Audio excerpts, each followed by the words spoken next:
Hello viewers, how are you all.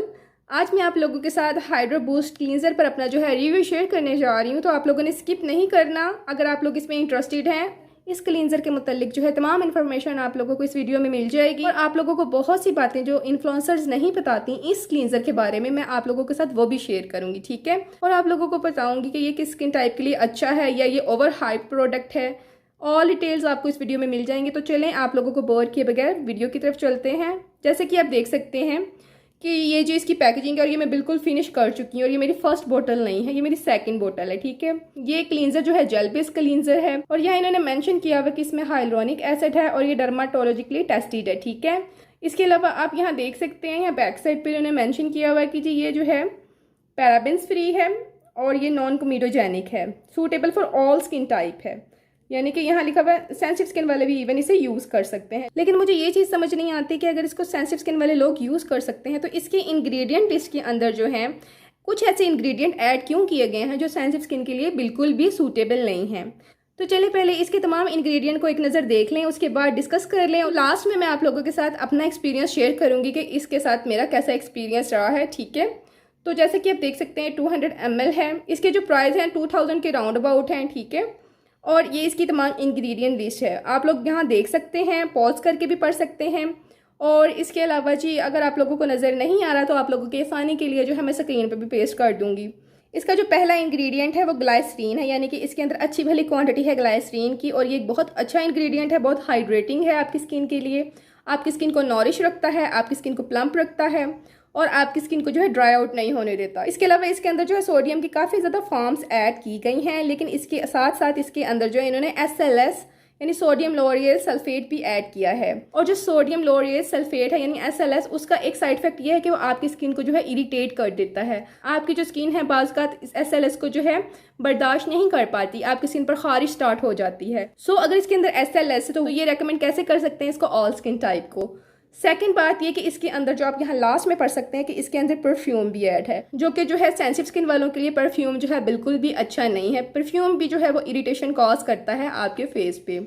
इसके अलावा जी इसके अंदर एक और इंग्रेडिएंट है, आप यहाँ पढ़ सकते हैं सोडियम C1416। ये भी आपकी स्किन के लिए जो है इरिटेशन का बायस बन सकता है आपकी फेस पर, और ये भी इंग्रेडिएंट जो है आपके फेस के लिए हार्श हो सकता है। सो ये 3 इंग्रेडिएंट्स हैं, अगर इनको देखा जाए तो मैं इसको जो है सेंसिटिव स्किन वालों को रेकमेंड नहीं करूंगी, ठीक है, क्योंकि इसके ये जो तीनों इंग्रेडिएंट्स हैं वो सेंसिटिव स्किन वालों को सूट नहीं करेंगे, बिल्कुल ऑपोजिट हैं उनके, ठीक है। इसके अलावा इसके अच्छे इंग्रेडिएंट्स की बात कर लीजिए तो इसमें हाइलोनिक एसिड है, लेकिन एक बात आप लोगों को बता दूं कि हाइलोनिक एसिड जो है सबसे जो अच्छी फॉर्म है अगर आपने इसको अप्लाई करना है तो वो सीरम है, उससे ही आप इसके जो है ज़्यादा से ज़्यादा बेनिफिट्स उठा सकते हैं क्लींजर की फॉर्म में, क्योंकि क्लींजर जो है वो बहुत ज़्यादा देर आपके फेस पर नहीं रहता, उसने रिमूव हो जाना होता है आपका जो है क्लींजिंग करने के बाद। सो हाइलोनिक एसिड जो है वो इतने ज़्यादा बेनिफिट आप लोगों को नहीं दे सकता क्लींजर की सूरत में, ठीक है। अगर आप लोग इंटरेस्टेड हैं हाइलोनिक एसिड को अप्लाई करने में और इसके बेनिफिट्स लेने में तो आप लोगों को चाहिए कि आप जो है सीरम की सूरत में इसको परचेज करें, ठीक है। उसके बाद बहरहाल ये एक अच्छा इंग्रेडिएंट है जो इसके अंदर ऐड है। इसके अंदर जो हाइलोनिक एसिड की फॉर्म ऐड की गई है वो है हाइड्रोलाइज हाइलोनिक एसिड। इसका जो मालिक्यूलर का साइज है वो काफ़ी ज़्यादा स्मॉल होता है और इसको जो है हाइलोनिक एसिड जैसे बड़े मालिक्यूलर से जो है केमिकली तौर पर जो है कट डाउन करके जो है फिर ऐड किया जाता है या बनाया जाता है, ठीक है। इसका मालिक्यूलर स्मॉल होता है, सो इजीली ये आपकी स्किन में एब्जॉर्ब हो जाता है। इसके अलावा इसके अंदर सिट्रिक एसिड ऐड है जो कि एज ए एक्सफोलिएंट के तौर पर काम करता है। आप इसको एज ए AHA के तौर पर भी समझ सकते हैं, जैसा AHA काम करता है वैसे ये काम करता है। इसके अंदर टोकोफेरोल है जिसको एज ए विटामिन E भी कहा जाता है। बेसिकली ये इसके सारे इंग्रेडिएंट्स है जो मैंने आप लोगों के साथ डिस्कस कर लिए हैं और इंग्रेडिएंट्स की बेस पर मैं आप लोगों के साथ बात करती हूँ। मैं जस्ट जो है ऐसे ही नहीं बात कर लेती कि जी इसमें ये ऐड है या आपको ये फ़ायदा देगा या आपकी स्किन को ऐसे कर देगा, ग्लोइंग कर देगा, वाइटनिंग प्रोवाइड करेगा। जो हकीकत है जो इसके अंदर ऐड है मैं उसके मुताबिक ही आप लोगों से डिस्कस करूंगी, ठीक है। अगर हम इसको कंपेयर करें पॉन्ड्स के साथ या गार्नियर के क्लींजर्स के साथ या लोकली जितने भी जो है स्टोर से आसानी से मिल जाते हैं क्लींजर या फेस वॉशेस, उनसे कंपेयर करें तो ये काफ़ी ज़्यादा अच्छा है उनसे अगर कंपेयर किया जाए, क्योंकि उसके अंदर बहुत ज़्यादा हार्श केमिकल्स होते हैं, उनका pH लेवल बहुत ज़्यादा होता है जो आपकी स्किन को जो है ड्राई आउट कर देता है, जबकि इसका जो pH लेवल है वो नॉर्मल है।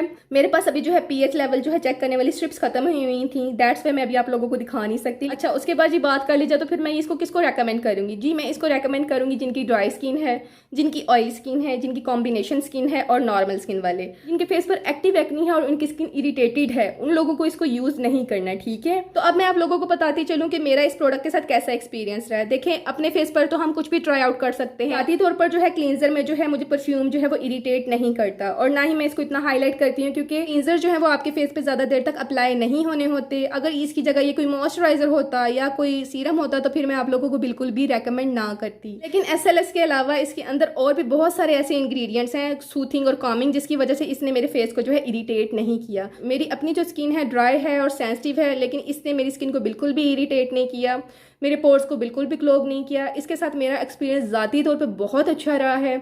इसे जब मैं अपना फेस को अच्छी तरह क्लीन करती हूँ तो ये मेरे फेस को बिल्कुल भी ओवर ड्राई नहीं करता। बाजू का जब आप अपना फेस वॉश कर लें तो उसके बाद ऐसे लगता है कि जी आपकी स्किन बिल्कुल ड्राई आउट हो गई है, बिल्कुल ऐसा फील नहीं होता। इसके साथ फेस वॉश करने के बाद आपके जो फेस है बिल्कुल हाइड्रेटेड रहता है, बहुत आसानी से जो है ये रिमूव हो जाता है आपके फेस से, और जी ये बिल्कुल भी आपके फेस के लिए इरिटेशन का बाइस नहीं बनता। ये तभी मैंने इसको जो है 2 दफ़ा यूज़ किया है, पहली दफ़ा ख़त्म किया है, उसके बाद दोबारा इसको परचेज़ किया है। अभी आप देख सकते हैं इसके अंदर जस्ट ये बिल्कुल ख़त्म हो चुका है, इसके अंदर जस्ट एक ड्रॉप है। लेकिन अगर आप कहेंगे कि मैं ये अब सेंसिटिव स्किन वालों को रेकमेंड क्यों नहीं करी, तो देखिए जिनकी स्किन सेंसिटिव है वो उनको नहीं सूट करती हैं ऐसी चीज़ें जिसमें परफ्यूम हो या SLS हो। इस वजह से जो है मैं उन लोगों को जो है एहतियातन मना करूँगी कि आप ऐसे प्रोडक्ट बिल्कुल भी अपने फेस पे मत यूज़ करें या एक्सपेरिमेंट मत करें। आप कोई माइल्ड फार्मूला ले लें, आप सीराविल ले लें, आप सीटाफिल ले लें, या इनका जो है एक वर्जन और भी है जिसके अंदर जो है परफ्यूम नहीं है, अब वो वाला परचेज कर लें। ये मेरा जो है all time most favourite cleanser है। मैं ऑल स्किन टाइप को रेकमेंड करती हूँ, सवाए सेंसिटिव स्किन वालों के या इरिटेटेड स्किन वालों के। इसके अलावा जी ये बहुत अच्छा फॉर्म क्रिएट करता है। यूज़ कैसे करना है, आपने जस्ट पहले जो अपने फेस को अच्छी तरह वेट करना है, उसके बाद आपने इसको अप्लाई करना है, और अप्लाई करने के बाद जो है आपने अच्छी तरह अपने फेस की क्लींजिंग कर लेनी है। ये बहुत अच्छा फॉर्म क्रिएट करता है और आपके फेस पर जितनी भी डर्ट है या इम्प्योरिटीज़ हैं उनको साफ कर देगा। तो जी ये था आज का रिव्यू। उम्मीद करती हूँ आप लोगों को अच्छा लगा होगा। जी अच्छा लगा हो तो लाइक कीजिएगा, चैनल को सब्सक्राइब करना मत भूलिएगा, बेल आइकन का बटन क्लिक कर लीजिएगा।